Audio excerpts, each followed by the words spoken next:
Hello, hi, welcome to this video about declarative recall for Approximate Nearest Neighbor Search. So in this video I would like to introduce the paper and to talk about the pros and cons and also give a conclusion. So let us begin with an introduction. What is the motivation of this paper? So we have several Approximate Nearest Neighbor Search algorithms, and these are a trade-off between speed and recall. So we want to increase the speed or reduce the query time by compromising a bit on the recall. And many of these algorithms, they require setting algorithm-specific search execution parameters. And these are also known as runtime parameters or query time parameters. And the idea behind them is, as I said, to increase the speed by compromising on the recall. One example of these are the EF parameter in HNSW, and this parameter specifies the length of the list of candidates. So we can change these parameters for every single query to trade off speed for accuracy. But the problem is that tuning these parameters is tedious, and also a fixed parameter may well work for some query, but very poorly on other queries. And this is one of the problems that we would like to solve using this new approach. So what is the idea? The idea is to introduce a declarative recall target and then to optimize the search speed to meet that target. So for example, I could say I want a recall of over 80%, and yeah, this will result in the below picture that you can see here. So we abrupt the search as soon as we reach 80% recall. And as you can see, most of the time is spent on the last mile, so to say. So to get from 80% to 100%, we spend a lot of time, or we spend most of the time actually, that we need for the search query. And therefore it makes sense to specify this recall target because we will save much more time. How do we do that?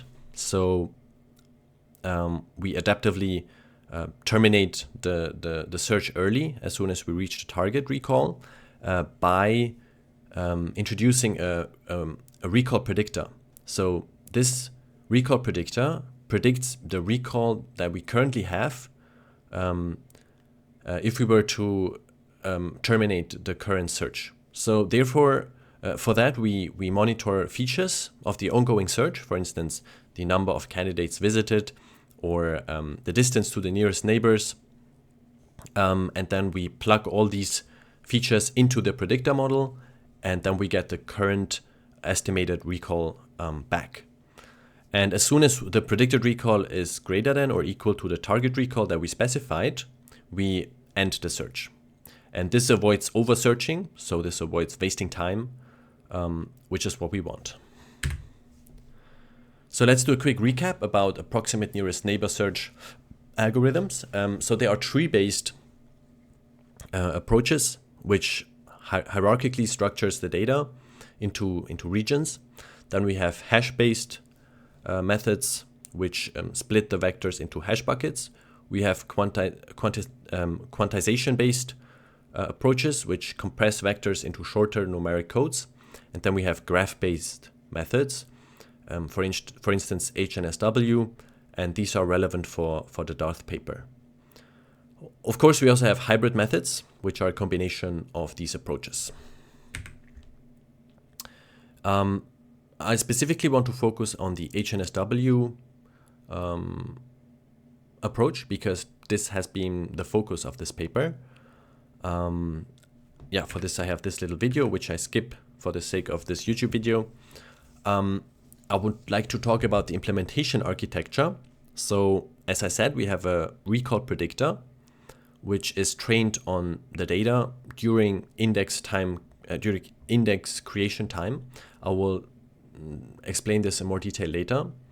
The authors, they went for a gradient boosting decision tree because of its strong performance in regression and also short training time.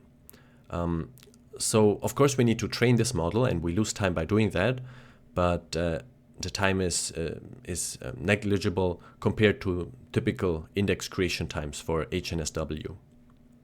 Of course, there is another problem which comes up because we also lose some time for inference of this model. So we need to find a good balance. So if we call this predictor model too frequently, then we lose a lot of time by inference, but we also get very accurate an accurate overview of our recall that we currently have. So we are always aware about the current estimated recall. But if we call it too little or too rarely, then of course we save some time, but we also are not that accurate anymore about our current recall that we have. That's why we need to find a balance, and we need to optimize for both of these aspects. So the solution of this is to adaptively predict the interval by changing the frequency by which we call this model. So the idea is to call the model more frequently as we get closer to the target recall. How did the authors do that? So they came up with this equation. On the left we have the predicted the prediction interval. Then we have the minimal prediction interval, which we define. So this is a hyperparameter. This is kind of the shortest interval that we want the model to be called in. So basically the highest frequency, you can think about it this way. And then we have the initial prediction interval, which is the interval at the beginning. So this interval is larger. And then we also have the target recall, RT, and we have the predicted recall, RP. And I went ahead and plotted this equation. So it's simple, a linear function. You can see I plugged in MPI of 2, so minimal prediction interval of 2, then initial prediction interval of 5, and then target recall of 90%. And as you can see, this equation makes sense. So we can clearly see the minimal prediction interval of 2 at our target recall 90%. So this is the intersection of the orange and blue line. And then we also have the initial interval of 5 at the beginning, which doesn't really match in this case. I will talk about this right now. But yeah, in general, this graph makes sense. But since we didn't really go through this initial prediction interval of 5 here, I came up with another equation. So this is kind of the equation that I came up with, and I don't know if it really would make a difference, but if we were to plot it, we see that this line really goes through the initial prediction interval of 5, and then also here into through this intersection. It would be interesting to see how this would affect the final result, but of course it could also be that I misunderstood something or didn't really interpret everything correctly. So yeah, but still it would be nice to check this formula here. So what are the features used for the prediction model?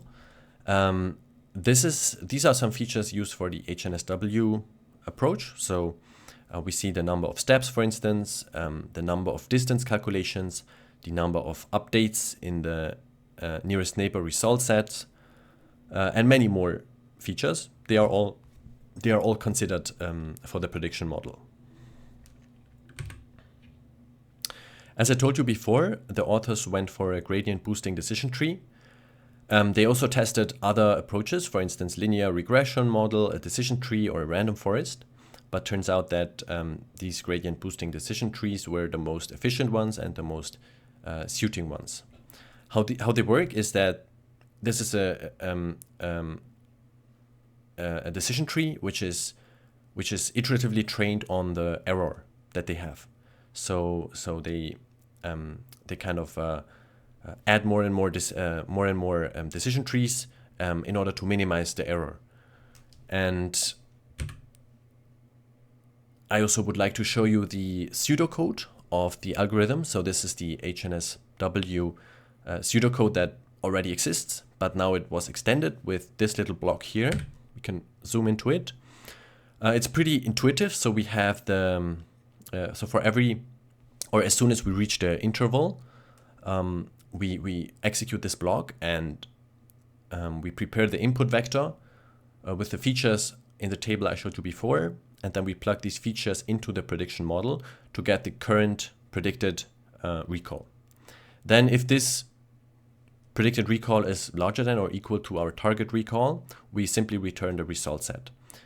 If this is not the case, then we adjust the prediction interval using the formula I showed you before, and we reset the counter. And then we just simply continue with the HNSW code. So yeah, pretty intuitive, very minimal changes, but as you will see later, the results are quite good. So the authors tested this new idea on several datasets, 5 datasets, which are very famous or common to test ANN algorithms. Yeah, so the key learnings of this presentation that I would like you to remember are the following. So the idea is to decrease the latency by terminating a search process early, as soon as we think that we reached a target recall, in order to save a lot of time.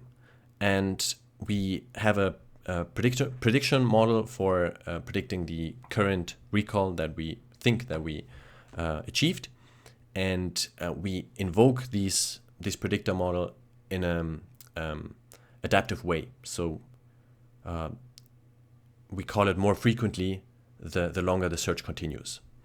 Of course, this model has to be trained. So it is trained in the beginning during index creation time. And for that, we run a few offline full HNSW searches, and we simply monitor or log the search features every few steps in order to create training samples. So in the end, we have a set of samples, labeled samples. So we have the features recorded at step I, and then we have the labels, so the true recall that we observed. And using this data, we train the model to predict the current recall. Also, I would like to highlight a few interesting facts that I experienced or that I noticed while reading the paper.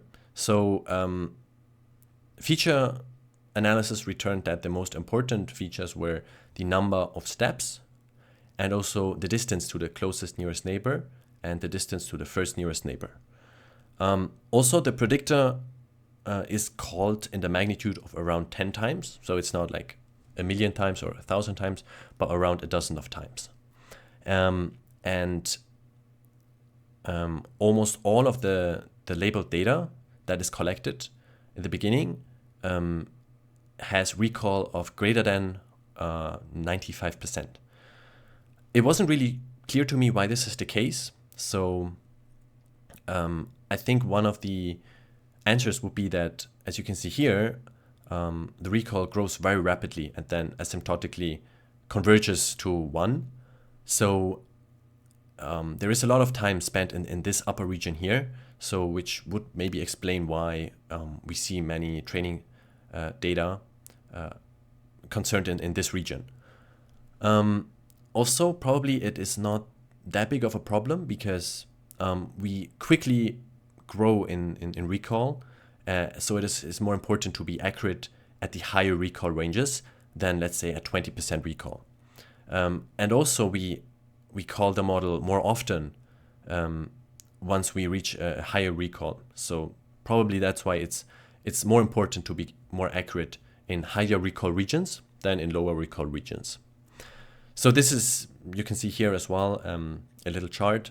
Almost all of the training samples are with really high recall, but still it would be good to also explore or to also have a few more training samples on lower recall. I think it would definitely help. Also, another interesting fact is how we measure quality of these algorithms. So usually we talk about recall, but this is not a metric good enough for really getting the full picture. Because as you can see in this example here, if we have two, let's say, two queries, one which only returns the green nodes and then also the orange node, this is definitely better performing than if we were to return the green nodes and the blue node, even though the recall is the same. That's why we have a relative distance error, which also considers how close